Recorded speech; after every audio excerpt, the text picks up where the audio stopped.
রাজা রামমোহন রায় রোড বা চালতা বাগান লেন, এই রোডটি একটি ঐতিহাসিক গুরুত্বও রয়েছে। আর এই রোডে একটা বড় সমস্যা হচ্ছে জল যন্ত্রণা।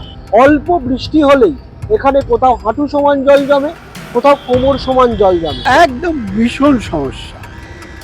জল দাঁড়ালে আমাদের মানে টেনশন ধরে যায় যে কখন জলটা ঢুকে আমার একতলাটা ভাসবে, টেনশন ধরে যায়। তখন জিনিসপত্র তোলা নামানো এসব লেগেই যাচ্ছে। লাস্ট যে রাত্রে জল পড়েছিল সেদিন সকালে আমরা দেখেছি পুরো জল ভর্তি, সারাদিন জল ছিল। এখন আরো একটা সমস্যা হচ্ছে এখানকার রাস্তা ঠিক নেই। রাস্তা কেন, রাস্তায় তো বিভিন্ন জায়গায় গর্ত রয়েছেই।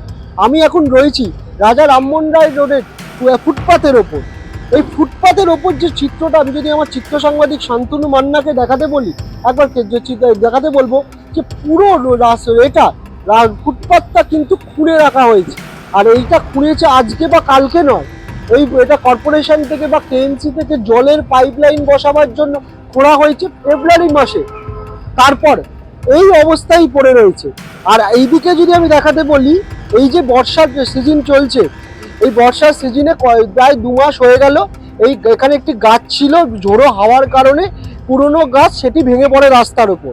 তারপর এখানকার যে স্থানীয় বাসিন্দাদের অভিযোগ, এই যে মাটি খুবড়ে এই গাছ উবড়ে গেছে, এই গাছটিকে আর তুলে পুরোটা রাস্তাটা ফুটপাতটা পরিষ্কার করা হয়নি।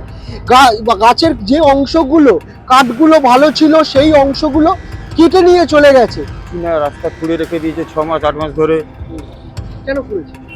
বানাবার জন্য খুঁড়েছে, এখন পড়ে আছে কাজে। অনেকে বলছে জলের পাইপলাইন বসেছে। পাইপলাইন বসেছে ঠিকই, তো এটা তো ঠিক করবে। পাইপলাইন তো বসানো হয়ে গেছে অনেক দিন ধরে, তারপর তো এটা ঠিক করা উচিত। এখন বলছে যে সরকার চেঞ্জ হয়ে গেছে, নতুন টেন্ডার বেরোবে, তারপর কাজ হবে। স্থানীয় কাউন্সিলর বা কেএমসির কাছে বারবার অ্যাপ্লাই করলে স্থানীয় বাসিন্দারা জানাচ্ছে, তারা বলছে যে না, এখন তো অ্যাডমিনিস্ট্রেটর বসানো আছে, প্রশাসক বসানো আছে, কি করে কাজ হবে? কোনো কাজ হবে না, আমরা টেন্ডার ডাকবো, নতুন করে কাজ হবে।